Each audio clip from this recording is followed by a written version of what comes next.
Kemi asnjë lloj zilie pse grekët janë aty ku janë, pse serbët janë aty ku janë e tjerë. Por e vetëm rezervë që ne mund të kemi ndaj tyre është që ç'punë kanë me ne, me fatin ton, me shtëpinë ton, me trojet tona, me tokën ton, sepse nuk ka pse të hezitojmë dhe ta themi me gojën plot që ne shqiptarëve na kanë hyrë në hak.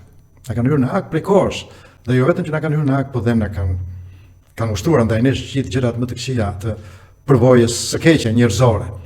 Kanë ushtruar dhunë, genocid, pastrim etnik, kanë kryer krime kundër njerëzimit, krime lufte e të tjera që nuk i kemi merituar. Sepse nëse në këtë gadishu që një herë në kohë ka pas emrin e shqiptarëve, ka një popull që si ka rënë kurrë në qafë, askujt, edhe pse ka qenë gjithmonë i goditur, i anatemuar, i sulmuar, i pushtuar, ka qenë pre e politikave ekspansioniste të tjerëve, ky popull janë shqiptarët. Çfarë ka ndodhur?